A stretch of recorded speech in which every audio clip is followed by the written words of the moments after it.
ಎಲ್ರಿಗೂ ನಮಸ್ತೆ. ನವರಾತ್ರಿಯ ಶುಭಾಶಯಗಳು.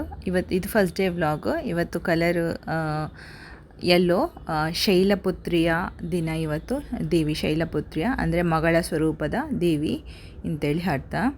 ನಾನು ಸ್ವಲ್ಪ ವರ್ಕೌಟ್ ಎಲ್ಲ ಮಾಡ್ಕೊಂಡು ಬಂದೆ. ಬೆಳಗ್ಗೆ ಬೇಗ ಎದ್ದು ನಾನು ನನ್ನ ಜುಂಬಾ ಕ್ಲಾಸಿಗೆ ಹೋಗಿದ್ದೆ. ಆಮೇಲೆ ಬಂದು ಸ್ನಾನ ಮಾಡಿ ಮನೆಯೆಲ್ಲ ಕ್ಲೀನ್ ಮಾಡಿ ಪೂಜೆ ಮಾಡಿ ಮತ್ತು ನಾನು ಹಾಲು, ಸ್ವಲ್ಪ ಡ್ರೈ ಫ್ರೂಟ್ಸು, ಒಂದು ಬಾಳೆಹಣ್ಣು ಎಲ್ಲ ಸ್ಮೂದಿ ಥರ ಮಾಡ್ಕೊಂಡು ಕುಡಿದೆ.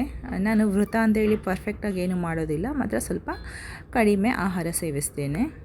ನವರಾತ್ರಿಗೆ ಸ್ವಲ್ಪ ಸಾತ್ವಿಕ ಆಹಾರ ತಿನ್ನಬೇಕು ಅಂತ ಹೇಳ್ತಾರೆ. ಹಾಗಾಗಿ ನಾನು ಮಧ್ಯಾಹ್ನಕ್ಕೆ ನನಗೆ ರಾಗಿಯ ಚಪಾತಿ ಮಾಡ್ಕೊಂಡು ತಿಂದೆ.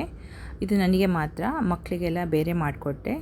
ಸ್ವಲ್ಪ ಕ್ಯಾಬೇಜ್ ಪಲ್ಯ ಮತ್ತು ಸ್ವಲ್ಪ ಸೌತೆಕಾಯಿ ಮೊಸರು ಬಜ್ಜಿ ಎಲ್ಲ ಮಾಡಿಕೊಂಡು ಮಧ್ಯಾಹ್ನ ತಿಂದೆ. ನಾನು ಒಂದೇ ಸಲ ತಿನ್ನೋದು ಅಂದರೆ ಮಧ್ಯಾಹ್ನ ಮಾತ್ರ, ಮತ್ತು ಸಂಜೆಗೆ ಏನಾದರೂ ಲೈಟಾಗಿ ತಗೊಳ್ತೇನೆ. ಸಂಜೆಗೆ ಸ್ವಲ್ಪ ಚಹಾ ಮತ್ತು ಸ್ವಲ್ಪ ಮಖಾನ ರೋಸ್ಟ್ ಮಾಡಿಕೊಂಡು, ಅಂದರೆ ತಾವರೆ ಹೂವಿನ ಬೀಜ ಅಂತ ಏನು ಹೇಳ್ತೇವೋ ಅದನ್ನು ರೋಸ್ಟ್ ಮಾಡ್ಕೊಂಡು ತಿಂದೆ. ಮತ್ತು ಸಂಜೆಗೆ ಪುನಃ ಪೂಜೆ ಮಾಡೋದಕ್ಕಿಂತ ಮೊದಲು ನಾನು ಗೋಧಿ ಹಿಟ್ಟಿನ ಹಲ್ವಾ ಮಾಡಿದೆ, ನೈವೇದ್ಯಕ್ಕೆ ಅಂತ ಹೇಳಿ, ಪ್ರಸಾದ ಅಂತ ಹೇಳಿ ಅದನ್ನು ಮಾಡ್ತಾಯಿದ್ದೇನೆ. ಇವತ್ತು ಯೆಲ್ಲೋ ಕಲರ್ ಆಗಿದ್ದರಿಂದ ಯೆಲ್ಲೋ ಸಾರಿ ಉಟ್ಟಿದ್ದೇನೆ. ದೇವಸ್ಥಾನಕ್ಕೆ ಹೋಗಬೇಕು ಅಂತೇಳಿ ಸಾರಿ ಉಟ್ಟದ್ದು, ಮತ್ತು ಲೇಟ್ ಆಯಿತು ನನ್ನ ಹಸ್ಬೆಂಡ್ ಬರುವಾಗ, ಆಗ ಹೋಗಲಿಲ್ಲ ನಾನು. ಮನೆಯಲ್ಲಿ ಪೂಜೆ ಎಲ್ಲ ಮಾಡೋದು ನನಗೆ ಲೇಟ್ ಆಯಿತು. ಈ ಗೋಧಿ ಹಿಟ್ಟಿನ ಹಲ್ವ ತುಂಬ ಈಸಿಯಾಗಿ ಬೇಗ ಆಗುತ್ತೆ. ಅದು ತುಪ್ಪದಲ್ಲಿ ಮಾಡೋದ್ರಿಂದ ದೇವಿಗೆ ತುಂಬ ಇಷ್ಟ ಅಂತ ಹೇಳ್ತಾರೆ.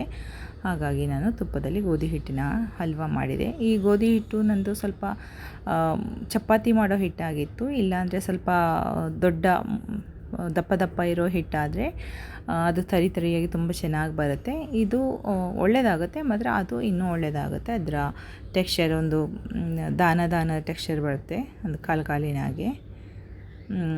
ನಾನಿಲ್ಲಿ ಅದನ್ನು ಮಾಡಿ ನೈವೇದ್ಯಕ್ಕಿಟ್ಟೆ. ಮತ್ತು ನಾನು ಲಲಿತಾ ಸಹಸ್ರನಾಮ ಅಂತ ಹೇಳಿ ಅದನ್ನು ಸ್ವಲ್ಪ ಓದಿದೆ ಪೂಜೆ ಆದಮೇಲೆ. ಇದಕ್ಕೆ ನಾನು ಏಲಕ್ಕಿ ಹುಡಿ ಹಾಕ್ತಾಯಿದ್ದೀನಿ. ಪೂಜೆ ಆದಮೇಲೆ ಅದನ್ನು ಓದಿ ಮತ್ತು ಮನೆಯಲ್ಲೆಲ್ಲ ಧೂಪ ಹಿಡಿದೆ. ಅದನ್ನು ಮತ್ತೆ ಹೊರಗಿಟ್ಟು ಬಂದೆ. ಅಂದರೆ ಧೂಪ ಹಾಕಿದರೆ ಮನೆಯಲ್ಲಿ ಪಾಸಿಟಿವ್ ಎನರ್ಜಿ ಬರುತ್ತೆ, ಪಾಸಿಟಿವಿಟಿ ಬರುತ್ತೆ ಅಂತ ಹೇಳ್ತಾರೆ.